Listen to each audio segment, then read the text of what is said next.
Okay, we're live, and once again, I am rushing to get everything set up. So let me just setting. Okay, I just had to answer a text message because there's like some stuff going on family-wise, and yeah, are you coming, Doug? Oh my god. So yeah, just sort of keeping on top of everything. Come on, come on, come on. That's why I'm streaming a bit earlier than normal, just because hang on, let me set things up. Just because they'll be home by 2, I think. So yeah, we'll try to get as much of this list finished. So what was I up to? Oh yeah, today I think is for me 2 years on Patreon. So thank you everyone who's been supporting me on that. It's been really helpful to just get me to. Hey Charles, I'm just like rushing to set up because of family things. I was answering text messages. Okay, I think we'll be alright. Sorry, it's just going to be a little bit noisy while I get that on there. Yeah, so it's been a bit of a. Oh my god, the neighbors were like chopping down a tree from 7:30 until. I think they only just finished maybe like an hour ago or something. I don't know, it was just like.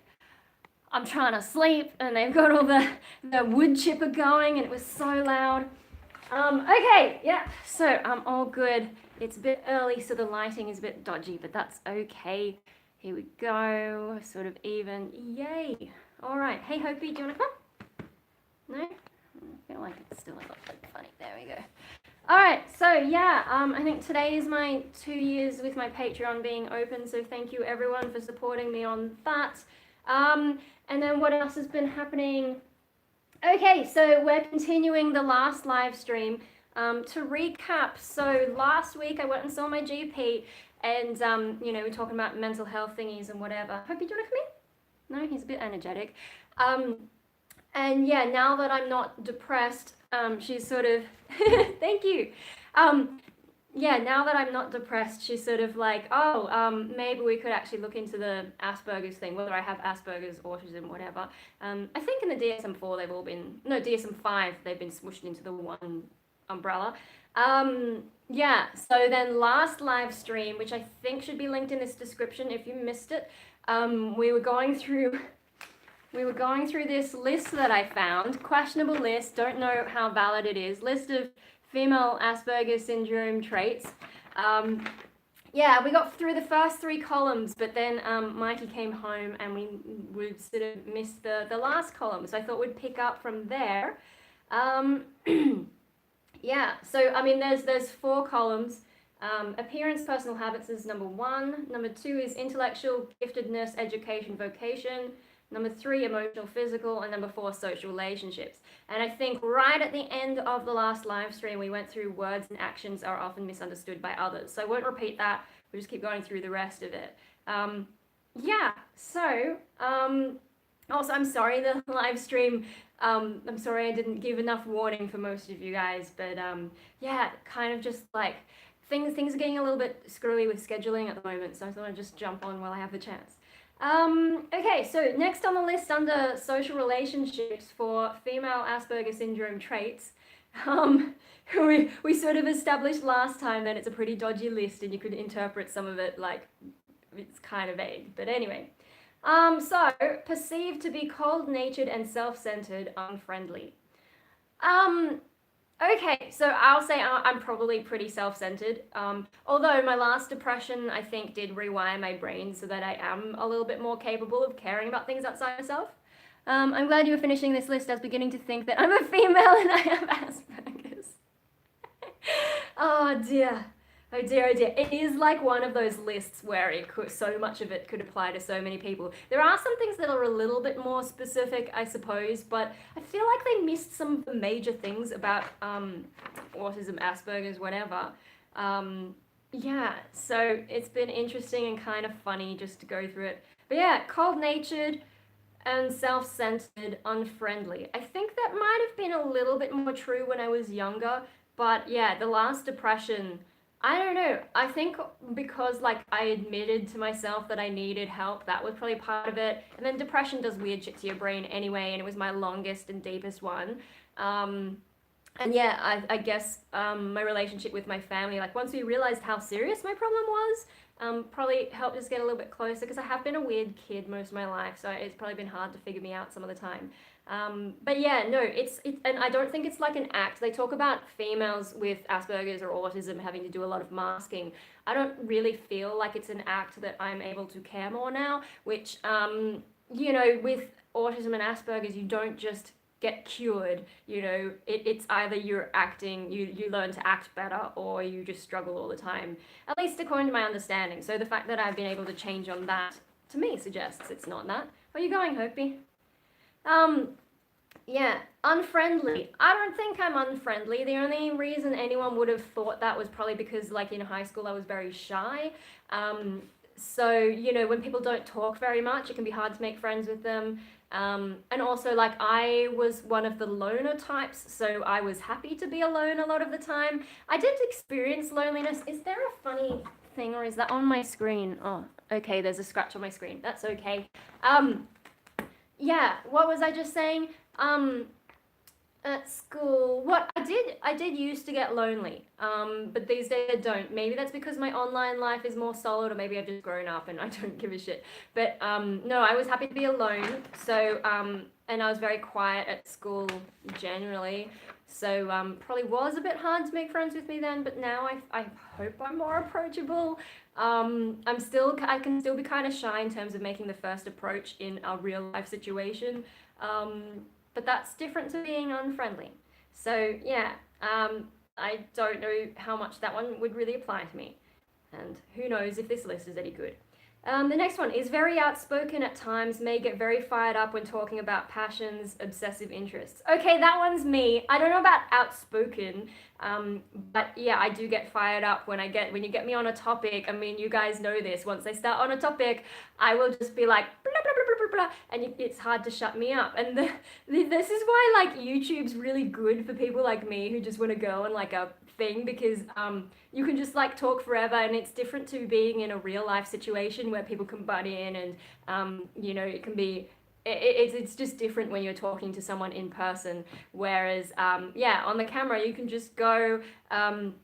I mean, live streaming, there's some interaction, but if it's just a video, you can just go forever. No one's going to interrupt you. You can go on your own little thing. So yeah, outspoken. What does outspoken really mean? I mean, yeah, I won't. I don't know. I think if the topic happens to come up, I will go on it, but in a real life situation. But I'm not just gonna like randomly pop up with my topics. Yeah. So yeah, I can get pretty fired up talking about things I'm interested in. There's a lot of stuff I'm interested in or have just come across. But anyway, oh my god, and then in the next point, they kind of contradict it. It says, can be very shy or mute. Didn't we just say outspoken at times and can talk a whole lot? And now we're saying very shy or mute. I mean, I guess used to be like that as well. The other thing though is like when I was younger, I didn't really have opinions. I might know a fair bit about dinosaurs or whatever back then, but I never felt like I had anything in particular to say about it. Whereas now I'm still shy in some situations, but overall I do better. And now I actually have had time to absorb a whole lot of information, and now I will talk a lot and have some opinions about certain things. I think that 2016 as a year is probably what got me interested in more political types of things, although I've sort of gotten over that from just overexposure. But yeah, no, I love that they contradict that as the next item on the list, going from talking a lot to being very shy or mute. I mean, I've had both in my life, but I don't know about simultaneously. I suppose when I first started YouTubing, I would have been shy in person. Hope just did this funny little gallop. When I first started YouTubing, probably shy in person, but learned to talk on camera.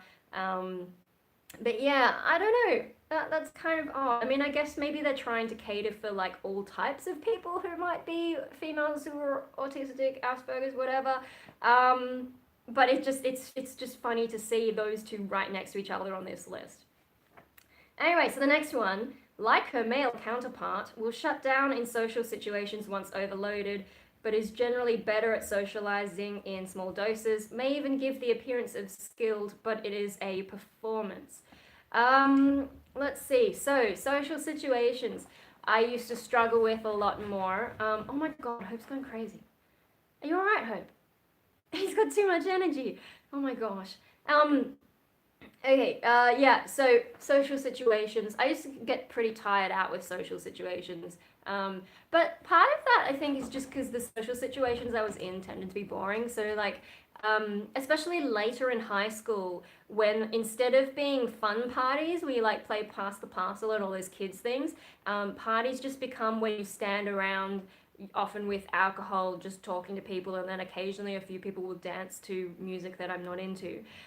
So once it got to that stage of parties, I got pretty bored with that sort of thing, and it's just like, I've had enough. I want to go home. So, um, yeah, there's one party I remember. Like, I called my parents around 10 o'clock, I think, because I just had enough. I mean, it was this weird surprise party kind of thing. So we'd been there for a while beforehand, and then the birthday person shows up, and then you do that, and then everyone's just standing around talking and drinking and so on. And I don't drink, so there's that. And I don't know, guess I got bored and, trying to talk to people, especially so many people I didn't know, had nothing in common with. Um, yeah, so, I mean, there's that, and I sort of just lay down on the couch. I think I've mentioned this before. I lay down on the couch, and, people were worried I'd been drugged or something, and I was just like, no, I'm just tired, just waiting for my parents to go home. Um, and then I know, like, with other social situations, so there was a period as well where, with like family type stuff, I'd get pretty exhausted and sort of just have to go and lie down for a bit after socializing. But that doesn't happen to me anymore, and I'm not really sure what's changed. Um, and I don't think I was like that when I was really little. I think when I was really little, I was pretty into the parties kinds of things, especially like little kid parties. I actually had those kind of little kid parties all the way through high school because I was like, fuck it, I'm not changing for anyone.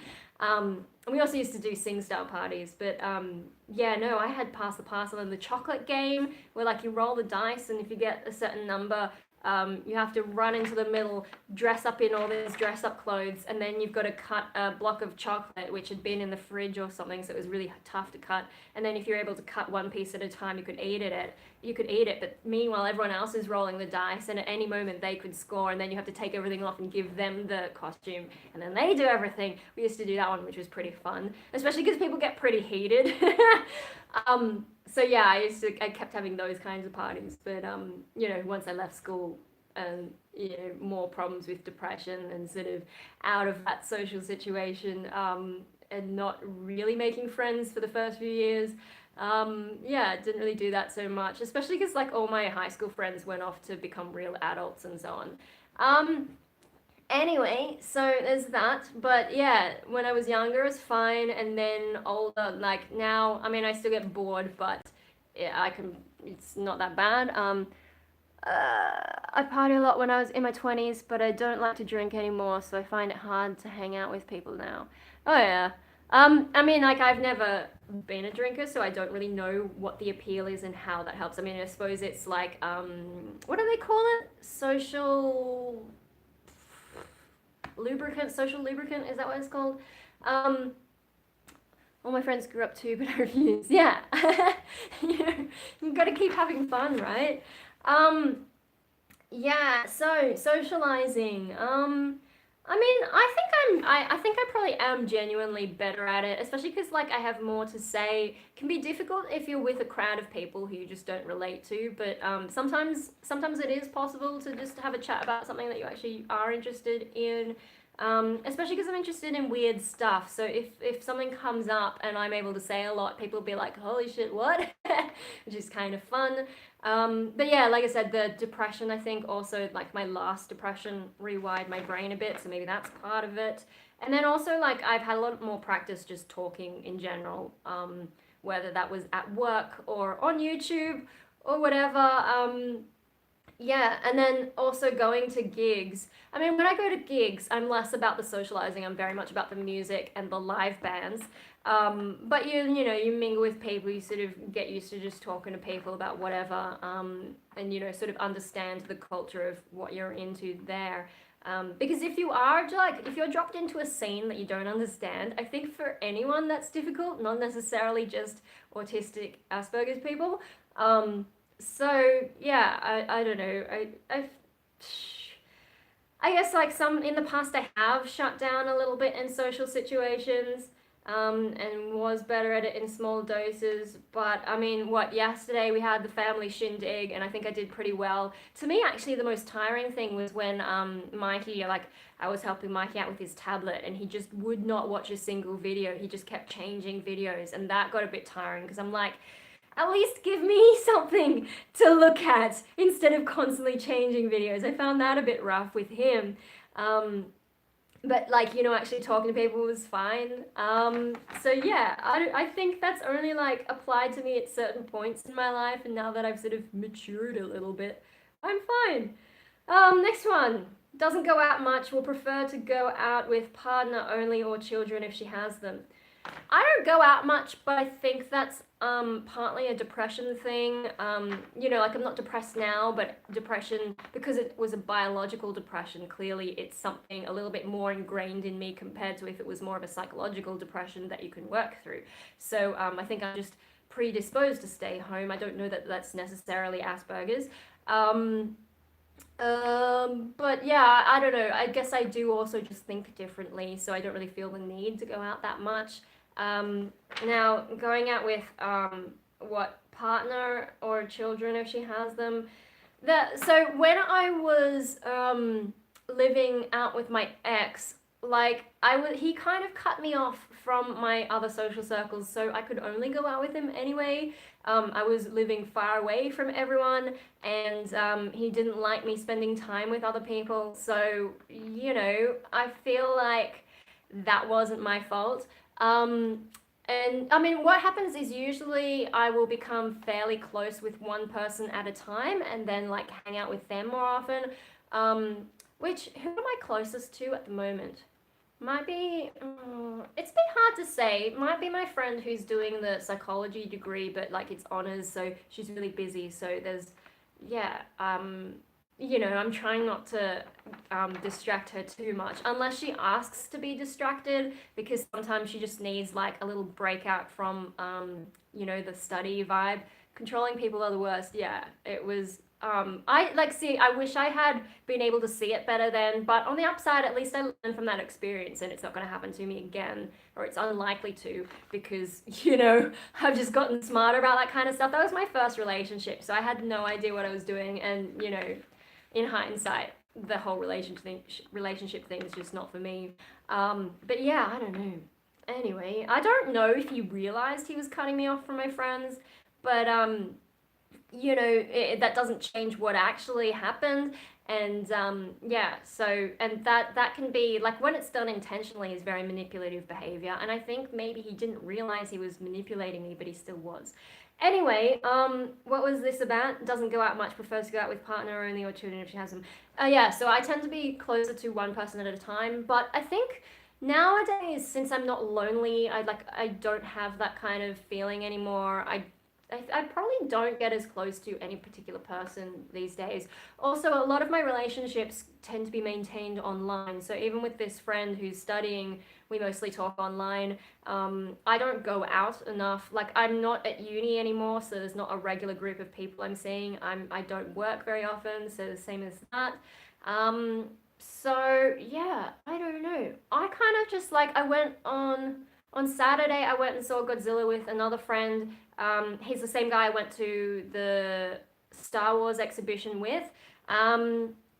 Yeah, and I don't know, we don't actually talk that much online, but every now and then we catch up, and I think my mode of friendship is a bit more stereotypical male.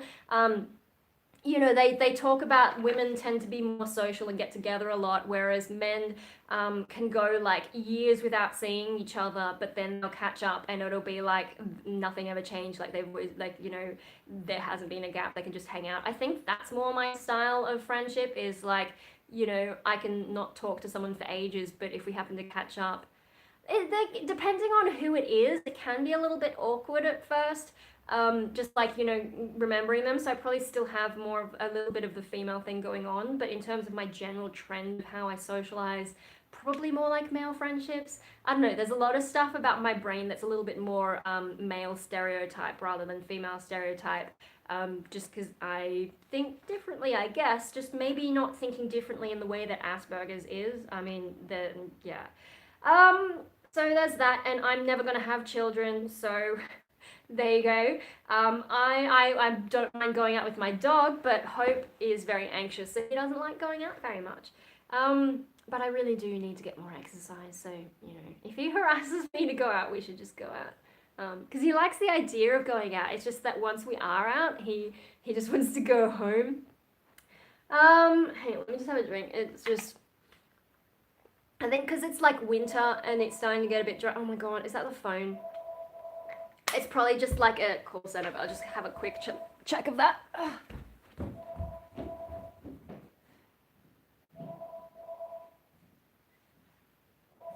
Oh my god, yeah, I'm not answering that. It's one of those 08 numbers. 08 is not any local thing that I want to answer, so I'm not going to answer it. Okay, but yeah, no, Sydney, winter, bit dry lately. I don't know. Maybe that's just me. Maybe it's just because like I didn't sleep well. Oh my god, I ate so much last night. I actually had that overeating to the point of feeling like I was gonna throw up. But I think it's just because like, you know, I didn't have an appetite for so long. So especially when I was on Supermil. So when I finally got off that and, you know, regained an appetite, with the rest of my life being someone who doesn't eat very much, I think I just didn't really learn food related Roman stuff. I just felt like I needed to throw up. I didn't actually throw up. But yeah, I feel like I didn't really develop any food related self-control. So now that I do have an appetite, you know, it turns out there's a delay between eating something and it getting to your stomach and making you feel full. So I haven't really learned that, you know, put on the brakes and just stop eating because you are going to be super full in like just 5 minutes. Yeah, so I ate a little bit too much and then I had to lie down and oh my god. So yeah, I think that, and then I sort of stayed up a bit late because I had a nap, so then I couldn't go to sleep straight away and I stayed up a little bit too late. And then this morning with the neighbors and their bloody tree chopping, oh my god. So I think when my sleep is a little bit messed up in that way of being too full, going to bed late and then waking up a bit off, I feel like sometimes that makes my mouth a little bit more dry. And then with the weather, you know, it's been kind of cold, especially today has been pretty cold. So I'm in my hunten again with the extra layers. Anyway, that's off topic. Next one, will not have many girlfriends and will not do girly things like shopping with them or have get-togethers to hang out. I guess, like, I mean, when it comes to friendships with other females, for parts of my life, I've been sort of wary because a lot of girls who are like girly girls are not really my style. So it's hard to find things to relate to with them. But and so for a while I thought like maybe I'm just no good at friendships with females, but it turns out that it's just like, you know, you just need to find the right people. So I mean, like I had an all-female metal band and we hung out sometimes. So, you know, I think it's just a matter of finding the right people. It is not necessarily about girls. In high school, you know, with some of my friends there, they used to do the shopping thing and I'd tag along and they'd go in, and there's some of the places I wouldn't go into because they'd smell really strongly of leather, which kind of gives me a little bit of a headache if it's too over the top. And then the other thing is, like, what's the point of window shopping? They just go to shops, look at clothes and not buy anything, and I'm just like, what is the point of that? I couldn't understand that. But generally, if like we were going somewhere, to make me go, you know, you'd have to be going to see a movie or have some point to hanging out. Otherwise, like, why don't I just sit on my bum at home? You know, that's the thing about the guy who I went to the movies with on Saturday. You know, he sort of figured out he's got to find something I'm actually interested in before I go out. I can't stand that type of shopping. Yeah, I don't understand it. So I guess I kind of played the role of the disinterested boyfriend when we all went out. Well, and like, one time when we went ice skating and they're all just looking for hot Asian guys or something. And I'm like, am I the only one who's actually here for the ice skating? Um, yeah, anyway, that was high school. And so, I think there just came a point where they often didn't invite me to stuff because, maybe I was just too like, nah. But yeah, so my friend who convinced me to go to the movie, it's got to be something I'm into, and yeah, Godzilla. Godzilla was fun. Godzilla was basically like Transformers, but with monsters and without all the boobs and stuff.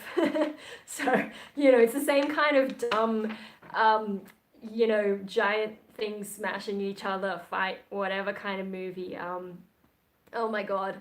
But let's not get started on that. It's just like, in summary, okay, monster fights were pretty good, but don't think too much about the abuse of the laws of physics and the excessive movie cliches they've packed into that, and also some of the acting was a bit shitty.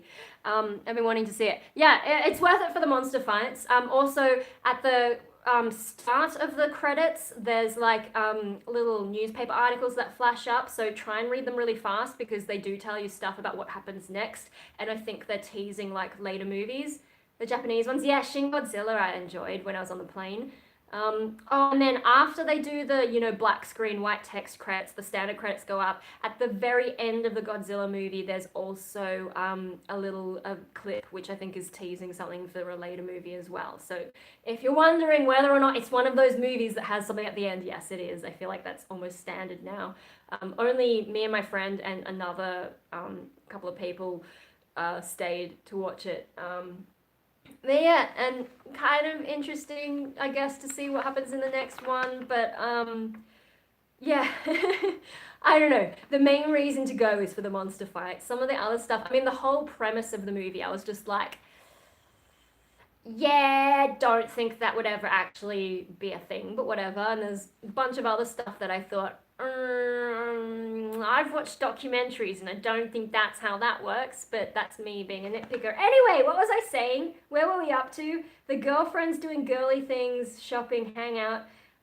Yeah, no, to get me to leave the house, there needs to be a point more than just like, let's hang out or let's have coffee or whatever. There needs to be a reason, whether it's to see a movie or if I've got something specific that I want to buy, or if we're like, if it's a band situation, I suppose, and we're trying to organize something. Those are the reasons I'll leave the house. But if it's just to like catch up, sometimes I'm a bit like, I have to really like the person. There are only a few people who I would just do a regular catch up with. And I don't know that many of them would be female.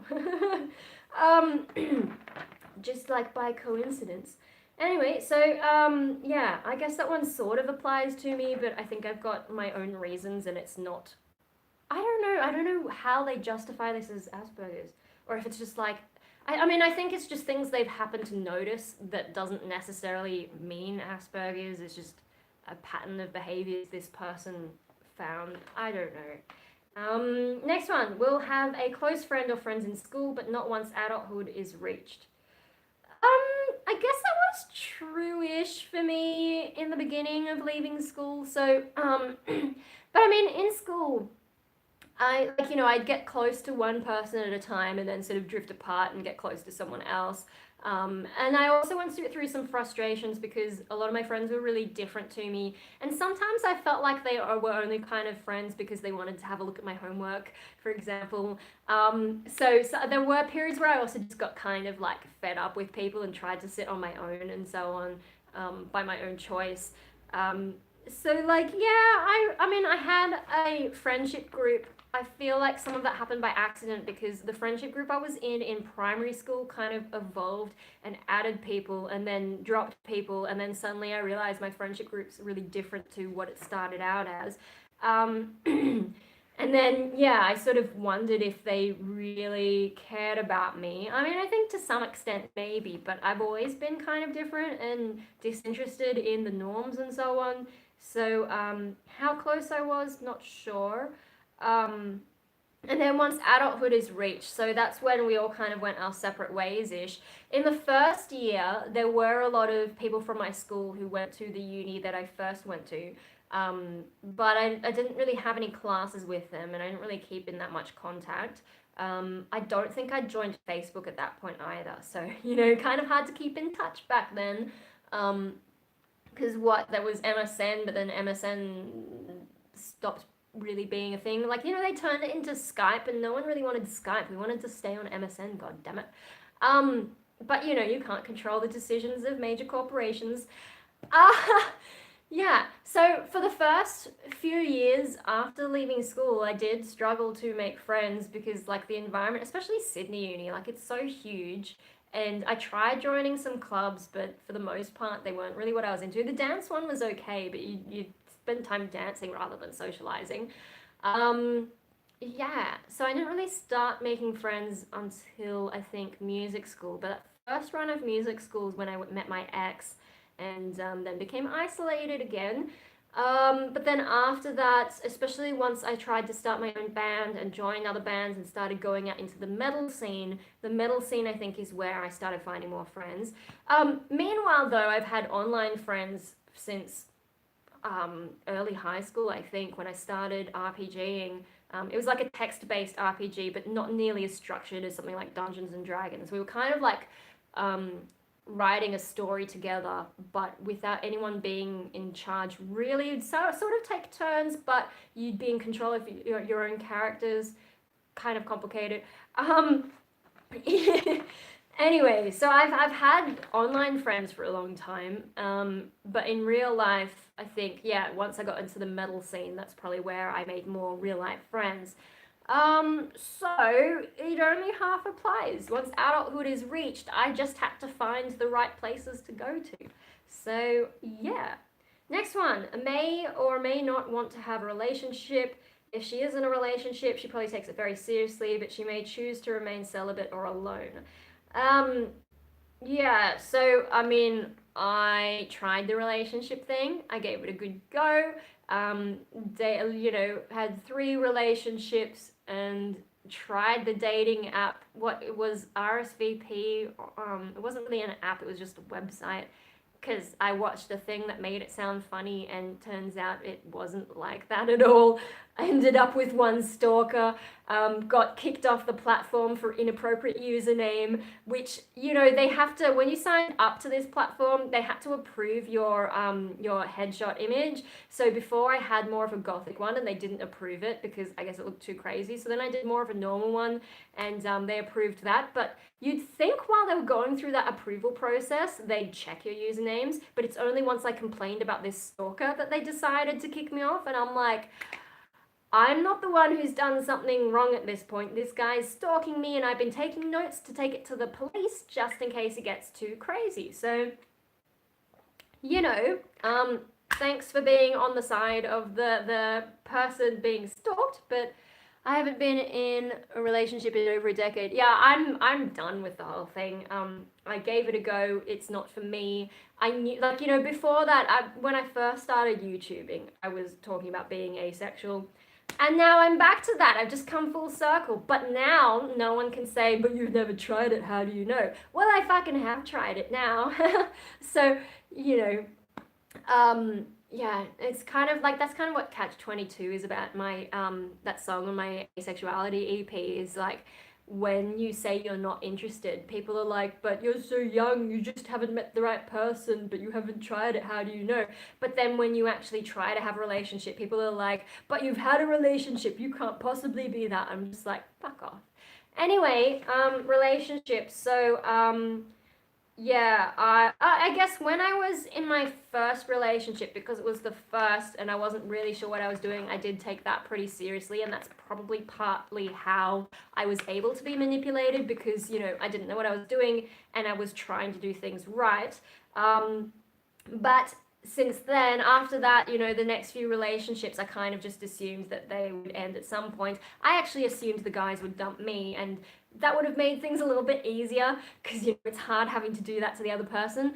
But no, Yeah, and you know, because I kind of expected them to end, I guess I probably didn't take them as seriously. I still tried to do things right, but the first one was only for a month, and then the next one after that was no, sorry, I mean the first one after my ex was only for a month, and then after that was maybe like 2 years. But yeah, I don't know, different kind of dynamic and all that. And now I'm just like, yeah, that really wasn't for me. In hindsight, I wasn't really into the whole thing. I gave it a good go, but yeah, nah. Anyway, next one. Oh, on a similar topic, due to sensory issues, will either really enjoy sex or strongly dislike it. Huh. Um, yeah, let's skip that one because it's not really important. But the due to sensory issues, I guess that's something I didn't really think about with autism and so on, that they would go either to one extreme or the other. I don't know. I don't think I really have sensory issues. I think like any sensory issues I have problems with. Are you laughing? I think any sensory issues I have is like what I don't like the taste of certain things. That's just a preference. And then I don't like the feel of certain fabrics. Also just a preference. But I don't freak out or have any strong reaction to anything sensory as far as I'm aware. Unless I'm really tired and there's like horrible noises, maybe. Do you remember those old CRT monitors and they had that really high pitch? And so, like, the moment you walked into a room full of those fucking CRT monitors, it'd just be like screeching. I hated those, but yeah, you kind of just go like block it out and it's fine. Moving. Oh my god, they're really into the relationshipy stuff now. So if she likes a male, she can be extremely noticeably awkward in her attempts to let him know. E.g., she may stare when she sees him or call him repeatedly. This is because she fixates and doesn't understand societal gender roles. This will change with maturity. Okay, did I miss a comment? I remember the humming. Yeah, it's pretty bad. So I'm really glad we have the LCD flat screen and all that kind of stuff because they don't do that. But yeah, this one. Um, I mean, like, okay, so this one's not really applicable if she likes a male because I don't think I've ever had that type of a thing going on. Extremely noticeably awkward in her attempts to let him know. Yeah, I've got nothing to say about this one. But it is kind of weird. Like, may stare when she sees him or call him repeatedly. Call him repeatedly? What? And just hang up? Or is this trying to say that she calls him for a chat, but then doesn't say that she's interested in him? I don't even know, because like I never watched a lot of those what do you call them? You know, like those teenage high school TV shows. I think a lot of my friends used to watch them, but I never did. I was more interested in sci-fi and so on. That sounds like me towards a woman I'm interested in. Well, that's the thing. To me, it just sounds like being shy. Although, like, calling someone repeatedly and not saying anything would be weird. But yeah, I don't know. It's kind of vague. Um, yeah, and then it says this will change with maturity, and I'm like, doesn't everyone be like that? I don't know. I think this one's kind of dumb. And also because I don't get it. You'd never do that. Yeah, I think this one just stumps me because it's so outside my experience and also weird. So actually we're up to the last one now, finally. Often prefers the company of animals, but not always due to sensory issues. I definitely prefer to hang out with animals every now and then. Like, you know, if there is a big gathering, and if there is an animal, I will tend to gravitate towards the animal and annoy it with my attempts to give it attention. Um, yeah, I mean, like, to some extent, you know, because we're social creatures and we also think on a different level to animals. At some point, you want to have human to human interaction because otherwise, you know, there's some things you can't really talk to an animal about, especially if you want to bounce ideas off them. They kind of just stare at you like, "Can I have food yet?" Um, but I do like hanging out with animals more, I think. I mean, I think I can spend more time with animals than I can with people just because, like, it's different. Yeah, so I guess that one applies to me, but I don't understand what they mean by sensory issues. Like, I guess do some of the Asperger's people, they never talk back. It's sort of a mixed bag. I mean, on the one hand, sometimes maybe you want that interaction of talking back, but you don't want it to be in a sarcastic kind of way, I suppose, like them being a shithead. But yeah, no, I wonder sensory issues. So I guess maybe some Asperger's people might, I guess if they're sensitive to like the feel of the fur or something, maybe that upsets them. But yeah, so that's the list. I know I don't have any problems patting an animal. I'm not so keen on cat tongues because like they're when a dog licks you, it's kind of just it feels normal, but when a cat licks you, it feels like sandpaper. So there's that, but that's just how cats are. Yeah, so that's the end of that list, and it was kind of all over the place, I think. A lot of the things I'm not even sure were worth putting on here. No, I think I've kept the link to the gender neutral one in the description for this video. So some of it's slightly differently worded, but overall it's the same. They have those stiff tongue hairs. Oh, is that what it is? Is it little hairs on there? Oh my gosh. Yeah, there's some fun things about cats, but I'm definitely more of a dog person. I think also because I'm a little bit of a cat, and cats like their own territory, so maybe I don't want another cat around. Could be a way to think of it. But yeah, so that's that. What else do we ramble on about? I have another list of things on a completely different topic, but I feel like if we get onto it, what time is it? It's 12 something now. I feel like if we get onto another topic, I'm going to have another to be continued video, and yeah, things have gotten a little bit crazy at the moment. This month I'm working less, so I should have more time to do things like videos and also my art and music. I'm really trying hard to finish writing a song so I can perform it next month. But even though I have more time, things have gotten a little bit confusing because mum's work shifts are changing, so it's going to take a while to adjust to what days I have the house to myself. And then I think next week is the school holidays, and one of my brothers is a teacher, so he's going to be in and out of the house a lot, and I've just sort of had to say like, hey, so sometimes I have to film stuff, do you mind if I kick you out? But he has to do some work at the school sometimes anyway, so hopefully it'll be okay. It's just yeah, usually how I film a video like in the first half of the week, and then in the second half of the week I live stream. I think that's going to be thrown out of whack a bit, maybe, so I'll try to keep on top of everything and try to keep doing the live streamings, Thursday, Fridays. Just today I thought I'd jump on because before I move on to other topics, like I just still had this in my brain, like, oh, I've got to finish that live stream, and if I move on to other topics, it's going to be hard to, remember where to pick things up. Have a great week. Yeah, I'm hoping, like, overall it'll be more of a relaxing month, but it's always hard to predict. So yeah, things are going to be a little bit all over the place. I don't know when. I've already filmed a Punk Rave Australia video. I don't know when that's coming out. And then I'm not sure if they're going to send me another thing this month or if they're going to skip this month, seeing as I've already filmed a thing. So I don't really know what's going on there, whether I need to plan time for that as well, or if I have the whole month. So those are some things that are going on. But I'll do my best to get onto all the videos that I've planned to film. What else? I think that's kind of the gist of things that are happening. Yeah, and so I just thought I'd jump on today to finish that.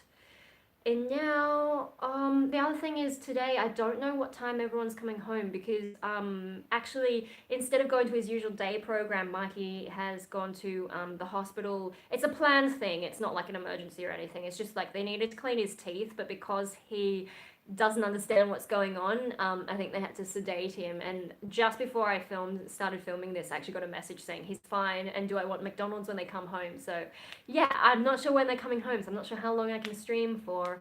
Yeah, but Macca's, yay. But yeah, no, he's got to recover from the sedation, so he's just apparently sleeping, and then they'll bring him home. So yeah, that's why I'm on a little bit earlier than I normally stream, and also why I'm on earlier in the week, just to tie up loose ends. And then yeah, tomorrow can I film? I'm not sure. I'm a little bit confused about when I've got time. So um, yeah, with my planned like destroyer videos, oh, I can understand teeth cleanings are bad when you know what's happening. Yeah, and then he doesn't really understand what's happening, so that's tough. And he does need it because, like, we've got some special toothpaste for him, but being disabled, all that kind of stuff is a bit of a struggle. So I guess he needs a proper clean every now and then. Actually, Hope needs a proper teeth clean, I think. And I'm a little bit worried because I don't want him to go under a general just for his teeth unless he really needs it because he's so small. I don't know that they could sedate him in the same way that they're sedating Mikey. So yeah, anyway. Just related teeth things, but Hope's due for the vet, I think, next month. So just take him for a checkup, see what the vet says, or if there's another way that I can help him keep his teeth clean. I don't want to have to toothbrush him though, because I don't think he's gonna like that either. He's just like so anxious. It's hard enough brushing him every week, brushing his fur. So doing his teeth, I mean, he doesn't really want to show, when you get a dog and you're like, show your teeth, and they're like, I don't want to show your teeth. So that kind of struggle. But yeah, so I don't know, maybe I just have to let the vet do the thing, clean his teeth, whatever, and then, because I think the last time Hope had his teeth cleaned was actually when he used to have a hernia on his stomach, and every now and then it'd flare up and be quite painful for him. So I don't remember exactly how old he was, but yeah, when I finally was just like, look, you just gotta do the surgery and fix him. At the same time that he had the surgery on his stomach, they also did his teeth cleaning because he was already under a general, he might as well. But now Hope doesn't have any health problems in that kind of a way, so it would only be going under a general for the teeth cleaning, and I just, because he's so small, I worry a bit. On the other hand, like, he's pretty healthy, so, it's not like doing it with a unhealthy dog. Are the vets really expensive in Australia like in the States? It can be depending on what you get done. I don't know how expensive it is in America though. And it also depends on the size of the dog, but like, so we have universal health care, but vets, pets, it's different. You can, I think, get private pet insurance these days, but whether it's worth it, I'm not sure. So it's just easier to just save the money up. Yeah, so I don't know. It's kind of expensive, but everything in America seems more expensive than it should be. So maybe America is still worse. But yeah, whenever I go, the fee kind of varies depending on what's wrong with him, what he needs. So it's hard for me to give you an average of how much it costs to take him to the vet. And obviously when he had his surgery, that was more expensive just because surgery generally is. But it worked really well. It made him really, really happy. He has a much better quality of life since we did that. So it was worth it. Yeah, so I don't know, just with his teeth, I guess it depends on, like, I don't know what I'm looking for when I look at his teeth. I just feel like, it probably could be cleaner, so maybe they can have a look and just say what he really needs. Definitely could at least take the profit out of healthcare here. Yeah, I think America's got a really difficult problem to solve because also, like, the population's so high, but you know having unhealthy people does cost the economy in, like, sort of indirect ways. So it's better to just take care of your people and prevent a lot of the things from getting worse. But yeah, yellow plaque around the gum line. Yeah, I'm just, don't have an expert eye. My eyesight's not great anyway, but yeah, I don't really know what exactly to look for. I think, like, if the gums get a little bit red, maybe, but I'm sort of going based on what works with human teeth, and I'm not sure, like, what level is acceptable for dog teeth, if you get what I mean. Anyway, so gotta make sure I keep enough money around for that, because I don't know, I think you maybe have read on Patreon that I need to get a new computer within the next year or so, and that's gonna cost a lot. I've had a look at a couple of websites and it's just terrifying. Ends up costing more in the long run, especially with preventative healthcare. Yeah. One thing Australia doesn't have is universal dental care, and dental disease is like the most common non-contagious disease we've got. And if you don't give people good dental care, then that leads to even worse diseases down the line. And then eventually it does end up in our, government funded healthcare system. And then it costs that healthcare so much more. And I just think, like, we really should put dental into the Medicare system kind of thing, or like, I don't know if you have to make another one or whatever. But if we could prevent dental disease, that'd solve some other problems. It'd stop other diseases. Like the teeth are still part of your body. It's just that we have different people for it. Dentists are the worst. Oh, it depends what dentist you go to. We've got some pretty good ones. The Bupa dentist I was pretty happy with, especially because it barely cost me anything with my private health insurance. But yeah, no, like, I just think we should be covering dental care for everyone because it's still part of your body. It's still health related. It connects to other diseases you could have. They charge almost $1,000 an hour. Are you insane? What? Oh my God. Is that for dentists? $1,000 an hour? Bloody hell. Oh my God. No, even the private dentist that I used to go to, before private healthcare covered anything, it was like $400 for like a session. And that was, general checkup. I had like some funny x-rays done. I don't know, it was really hard not to gag. And then they do all the cleaning and blah, blah, blah. That was $400. And then I think my private health insurance covered about half of it, so $200. But now that I go to the Bupa dentist, it, like, the last time I went cost me nothing. The first time I went, I needed one filling, and it cost me $5.50 or something like that, because it's covered by my health insurance. And it's like I went to the dentist that belongs to the health insurer. Yeah, no, you would never charge $1,000 an hour even without insurance. But it cost me over $1,000 to replace a tooth. Holy shit. I'm not sure about tooth replacements, but yeah, fuck, America. Wow. I don't know. There's so many reasons I kind of don't want to go to America, just because, like, everything's crazy. $250 minimum for a filling. Oh my God. And that's in American money. Hey, so wow. What's American money? I think, what, for $1 Australian you can get about 70 US cents or something. So I'm too lazy to do the maths, but that's a lot.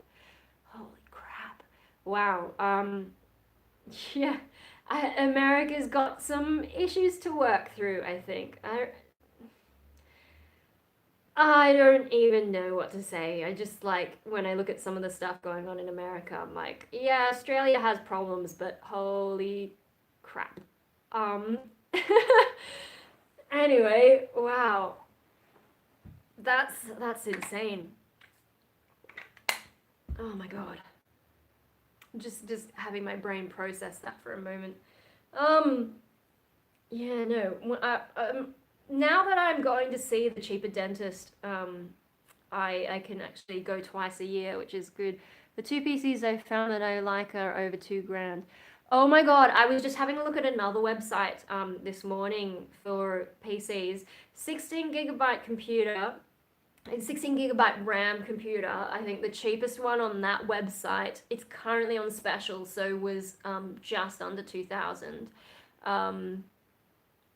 But I think the graphics card, like, they have a ranking for the graphics card, and the ranking was a bit shitty, and because I need to do a lot of graphics stuff, I was kind of like, ugh. But actually, no. So you know what's going on, but just for anyone else who's watching in the replay. So I need to get a new computer at some point because my computer that I use for video editing and all that is really starting to have some issues. So the first issue is it's still running Windows 7, which loses support, I think, in January. And at that point, like, it'll be okay for a bit, but at that point, the security is going to start getting dodgy.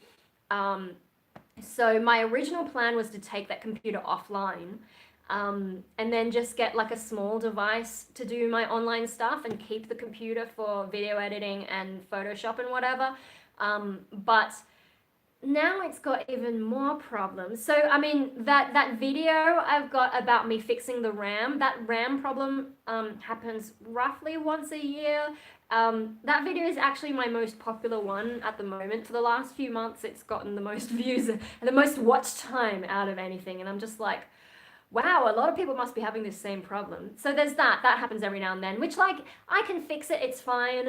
It's a little bit inconvenient, takes up a bit of time, especially when like, you know, you really just need to get something done and unexpectedly the computer's just like fucked. But you know, I can fix it, that's fine. There is the little anxiety that one of these days I'm not gonna be able to fix it and that's gonna be shit. But yeah, so it's a problem. It's not a major problem, but it's adding up to the Windows 7 thing. So we've got two problems. What the next problem is when I'm doing video editing. So I can edit the videos, but it's so slow. And it doesn't matter what program I'm using really. I mean, Windows Movie Maker I use for the basic stuff, but it's not very good at handling MP4s. I think it never used to handle MP4s, but then I downloaded some other software that happened to have the right codec and it was able to access that. But yeah, when you're actually editing MP4s, if you make too many cuts, it freezes and you doesn't matter if you reopen the program, it just can't handle it anymore. So if you want to do a lot of editing, you have to transfer it into a Windows Movie video format. And that takes time and it's hard to, like, you know, I don't think I have a good program to do that. I think usually what I do to convert is I'll just put the MP4 into Windows Movie Maker and get it to export it as a WMV. And then I can take that back and edit it. And it's just such a mess of a process. And then, you know, you can't really do much in that program anyway. You can't really do overlaid graphics or whatever. So I do most of my heavier editing in HitFilm Express.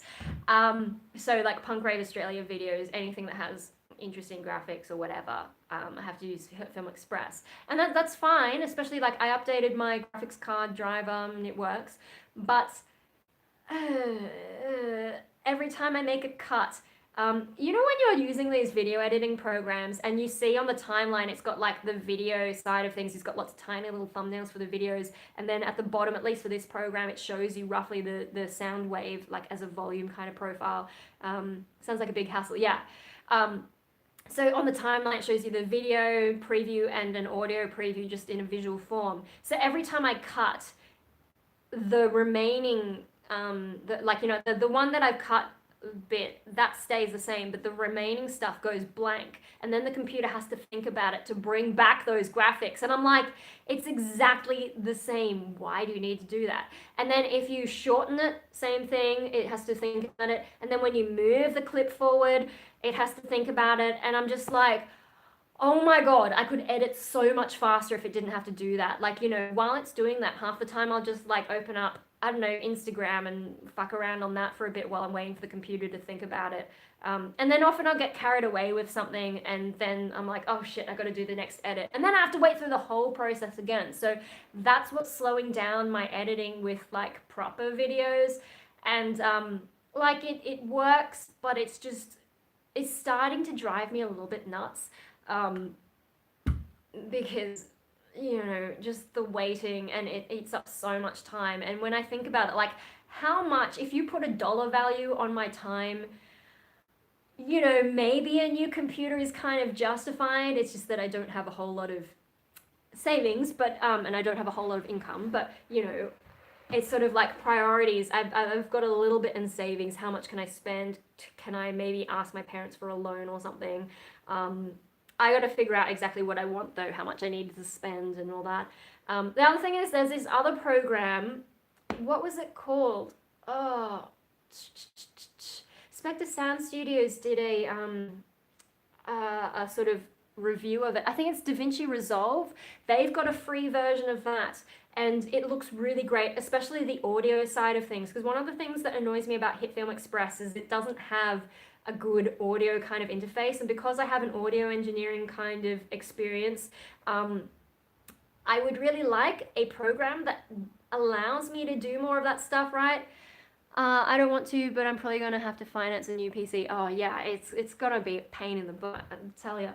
But yeah, this DaVinci Resolve, it's free. They have a free version of it, but you need a minimum of 16 gigabytes of RAM, minimum, and they recommend 32. And it's just like, I think so far, all the 32 gigabyte RAM computers I've seen have been at least 4.5 grand Australian, which the computer I'm currently using, I think probably cost around $2,000 maybe 8 years ago, and lasted 8 years. So, if you work that out, that's like $250 a year in terms of kind of like value. Whereas if I had to spend twice that, and I don't know how long it's going to last, how valuable is the investment? I'm not sure. It allows me to do a lot more, but how long is it going to last? Because that's important to me too. The whole point of buying the best computer you can afford is that you hope it'll last you a long time.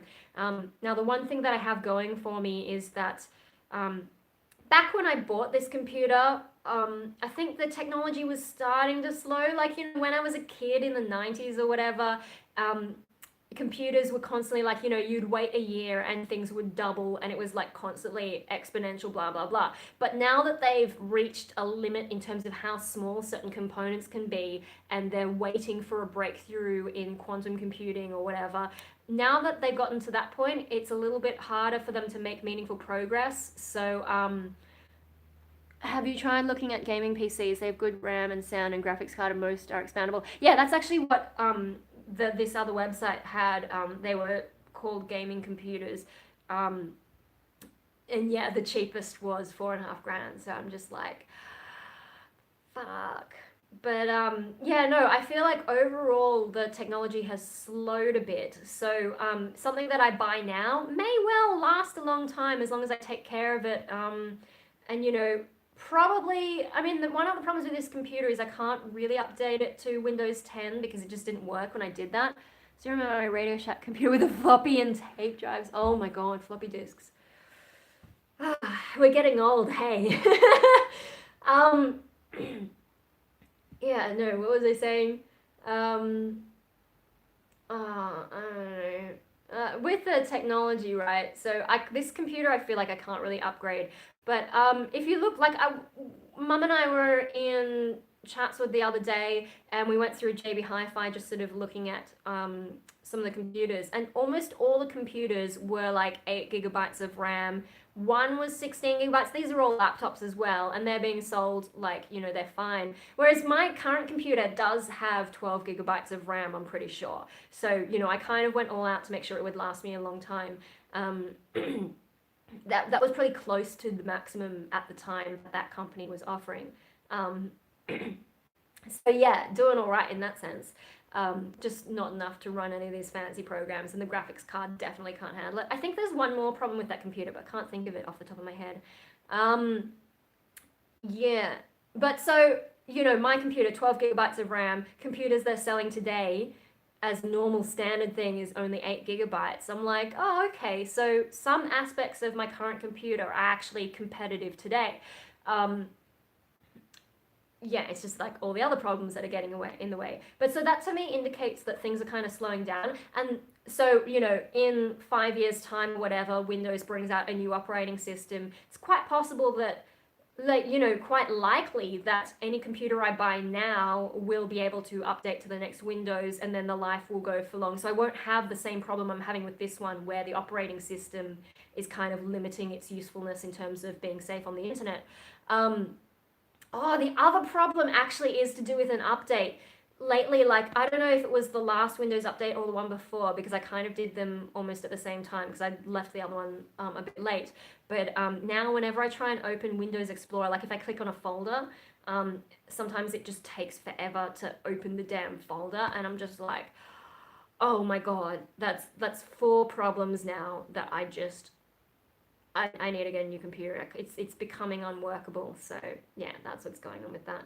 But no, if I buy a computer today that has, say, preferably 32 gigabytes of RAM, because I expect it will be able to be updated to the next operating system whenever that comes out, I won't be limited by this whole end of Windows 7 kind of thing. because, you know, the computers that are standard today are still actually fairly basic. So I have the same problem with the computers at work. Yeah. So, you know, I mean, my mum has a Windows 7 computer at the moment, but it was bought in the last year or two, so that will update to Windows 10 just fine. You know, so if I buy a computer today, I am expecting it should be able to last a decent amount of time. And the other thing, like, you might be wondering is like, okay, but what if you need to do more later on? You know, like 32 gigabytes of RAM might be fine today, but what are you going to do when more is needed? The thing is, with like the main things, I'm not a gamer. If I do play games, they tend to be very basic because I'm bad at the 3D graphics. I start feeling sick. So there's that. But also, yeah, so I'm in, you've seen me play Age of Mythology sometimes. That was a game designed for very old computers, like when CD-ROMs had product keys and so on, and Steam wasn't a thing, you know? So it runs really well on this computer because it is such a basic kind of thing. So that's the kind of games I play. So the main things I'd be using a new computer for would be Photoshop and video editing being my biggest concern. But if you look at those video editing programs, these days they are designed for at least 4K. I'm not sure how many are designed for 8K. But if like, I mean, presumably a top of the line 32 gigabyte RAM, whatever computer would be able to handle 8K, at least 4K. But if you think about it right, I'm never going to be doing that level of video editing. I think 1080p is enough, like, you know, regular HD. Beyond that, I don't, like, you know, I'm just talking to a screen. I don't think we're really going to care about better resolution. This, I think, is filming in 720 because it's a live stream. But yeah, so if you consider that I'm probably only ever going to be editing 1080p, I think that actually would last a long time if I got a computer right now.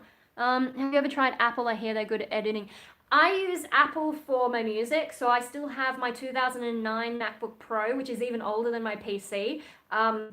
It's still running Snow Leopard, so it's very stable. Running Logic Pro 9. I think that's the main program I use. It does have Pro Tools, but I'm not really a fan of Pro Tools. Pro Tools is better for recording in some senses, and I don't really do a lot of recording. With Logic Pro 9, I really love the way that they comp vocals, so that works well. Not good at typing on my iPhone. Oh, I hate typing on a tiny screen, hey. You know, touch screens. Give me real buttons, you know? But yeah, so I use my MacBook Pro for music, and the specs that I had 10 years ago are fine now because I don't need the latest software to be able to make music. I mean, the music that they made in the 70s on tape recorders was fine. So, you know, and I've got so much more than those guys had access to in terms of like technology, processing, blah, blah, blah. So I'm pretty happy with my setup. I don't make complicated music, you know, so I haven't needed to update that. I'm a little bit concerned about, you know, how long is this computer going to last, but it's done pretty well. It's been through a lot. I used to take it to uni. It's been through the wars and so on, but it's still very stable.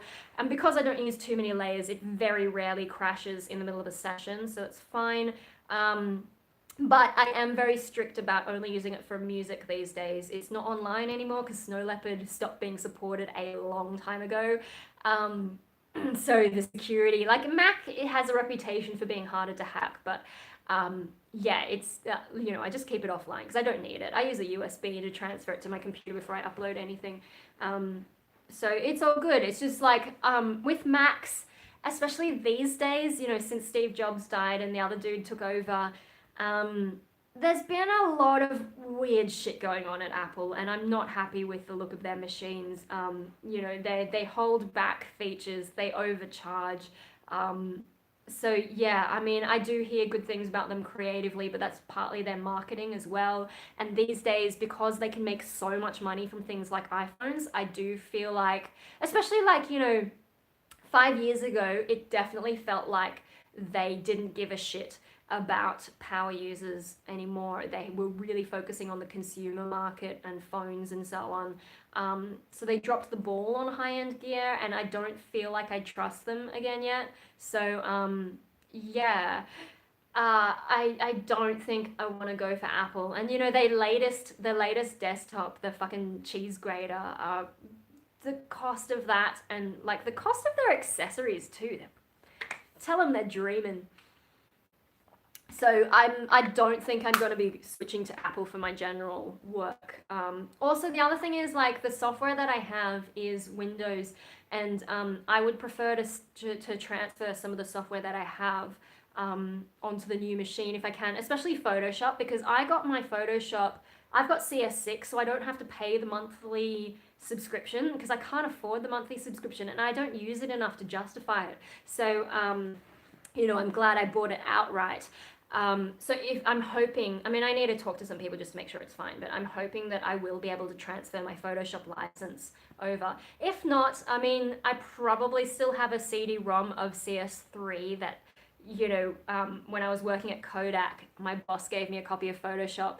I suspect it's like pirated, but if they're gonna be dicks about software I actually did pay for, then maybe I have to use that version.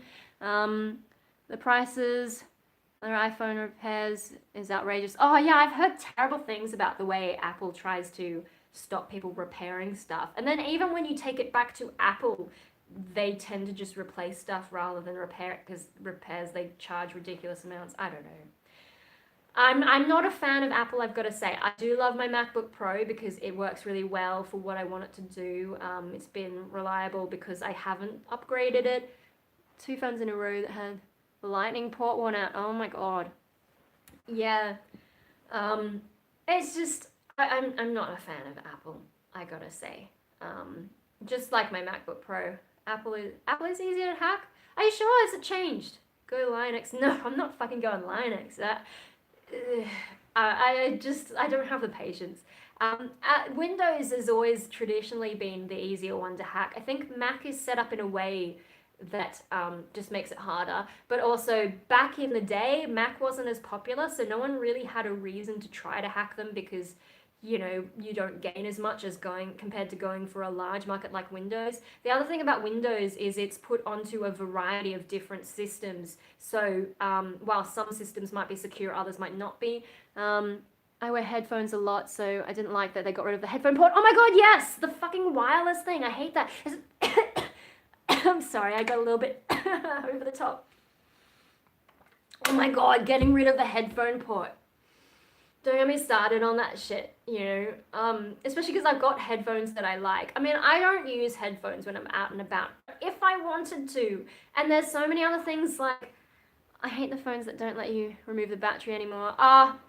Sometimes phones that don't let you remove batteries, they do that because they had to fit it in a certain way, and then to make it user removable would have compromised on certain other features. So depending on what their reason is, I'm a little bit more open to that. But the headphone port thing, oh my god, especially because I used to take my MacBook to gigs and run an interface and then plug it into the sound system and use that for the backing tracks. But because my MacBook, I do worry that it's a little bit fragile, and it's my only music making computer, and it's already got a crack in the screen, which was my own fault, but that's another story. So these days I keep my MacBook at home just to make sure it's safe, because I want this to last as long as possible. I think I got rid of it for water resistance. No, the headphone port, I mean, there's other ways to protect a headphone port from water damage. You don't need to remove the entire thing. Other phones have done it without having to resort to that. The newer ones apparently do the battery thing, so you have to go into the actual store to get restarted, etc. if it freezes or such. Yeah, there's some of that going on, but there are also some technical reasons for doing the battery that way.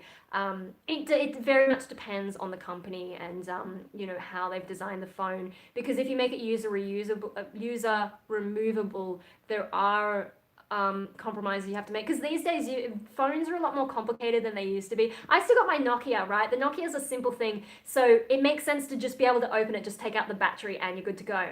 But with today's phones, they're basically proper computers.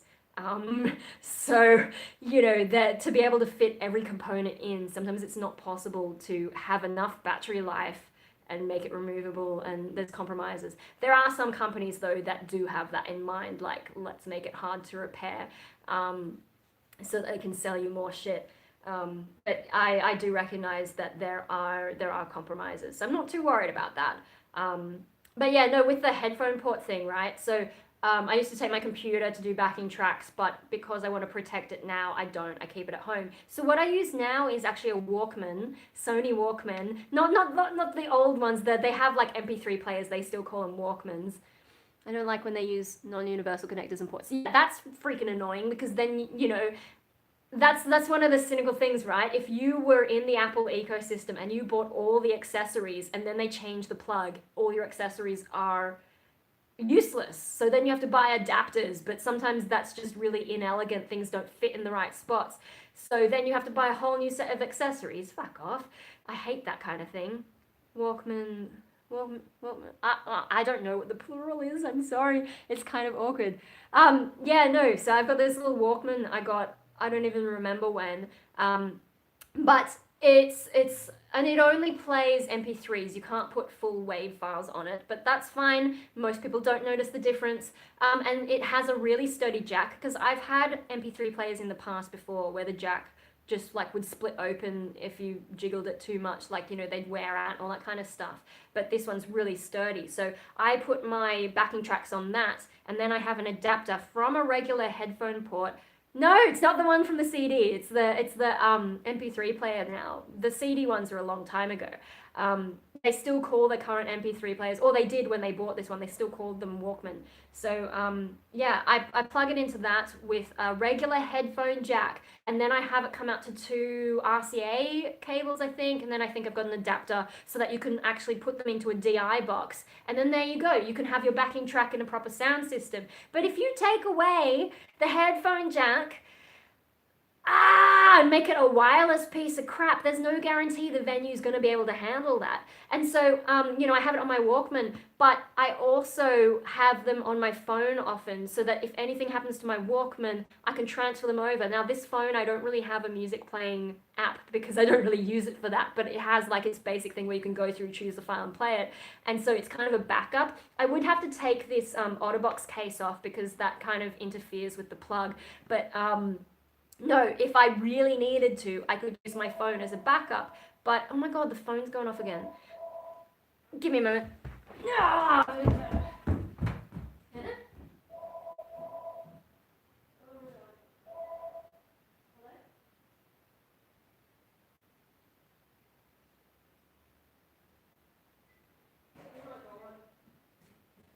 it's just a scammer. You know, hi, this is so-and-so from the National Broadband Network. Yeah, sure it is. Even if it is, I'm not... I used to have a CD Walkman a few years back, which was compact and modernish and just really cool. Yeah, I think my brother had one. But no, it's this little device. But yeah, so having a headphone jack on my phone as well is good because I can have it as backup for my audio stuff. So yeah, I don't like that Apple took that off. And of course, they just want to sell more stuff. I mean, I'm pretty sure Apple bought Beats, that headphone by Dr. Dre kind of thing, which like, don't get them. Or I don't know if they've changed, but back then they were pretty bad. They were too bass heavy. Yeah, anyway, so keep the headphone jack because it works with so many things. You can go from a standard headphone jack to regular audio kind of equipment, you know? It just makes things easier. So that's the thing, you know? I'm annoyed that I tried to change that one up, but what can you do? Like I said before, you can't control what the bloody corporations want to do with their things. Oh, MSN was such a good messaging program, but now we're all stuck with Facebook and whatever. Anyway, well, that was a bit of a rant, but yeah, no. You can go from headphone jack to the proper headphones, not earplug type ones. Yeah, you just have so many more options compared to if you're stuck with this wireless bullshit. I think, are there adapters for some of those things? But I'm just like, no, don't. Oh my god. Pain in the butt. And they tried to make some excuses for why they needed to get rid of the headphone jack. And see, this is the problem with Apple. I think since Steve Jobs died and Tim Cook or something took over, I mean, I haven't been keeping up, but it feels like they keep getting rid of features instead of coming up with new stuff. And like, there's an argument to sort of simplify things to a certain extent and make them more sleek.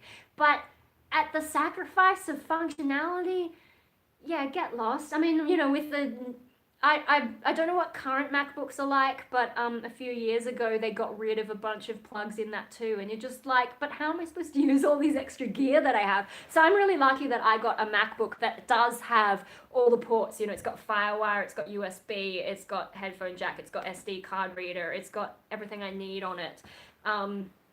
Yeah, whereas some of the later MacBooks were just missing all these things, and you'd have to get this chunky adapter to be able to get anything on there, and they were trying to promote their bloody Thunderbolt thing, but didn't think that some people have equipment they need to use, you know? So yeah, I don't trust Apple. So next computer, I mean, I am a little bit freaking out that the next computer is going to be more expensive. Like usually I spend about $2,000 on a computer, and then it lasts me quite a while, and that's good. But now I'm probably going to have to spend like $4,000, probably more.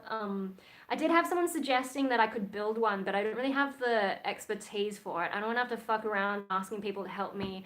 And then, you know, if you buy it from a manufacturer and something goes wrong, it's a little bit easier to solve things compared to if you built it yourself and you have to work out what components fucked and then do that dance. And then, I mean, I've kind of looked at some of the all-in-ones as well. You know, Microsoft's all-in-ones are really nice, really expensive, but they seem really nice, and I don't think you could get that solution by building it yourself.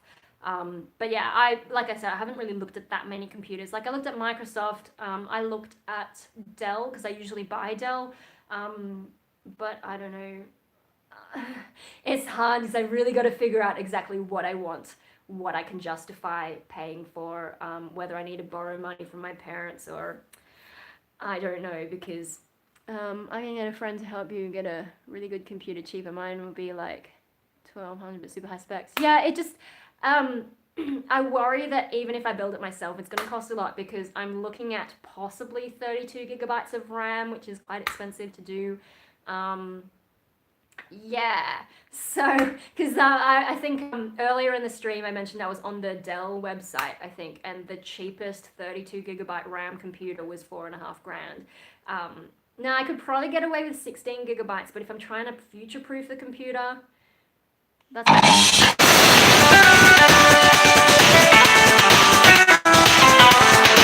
Okay, I don't know if this is still live, because last time I got a phone call, things fucked up, but everyone's home and I've got to help out because Mikey's in the wheelchair after being at the hospital just to get his teeth done, but you know, he had to be sedated. So yeah, I'm gonna have to end the stream, but I will see you hopefully later in the week, maybe for another one, but we'll see what happens because things are a bit crazy. I've got to go out and help, so see you later, guys.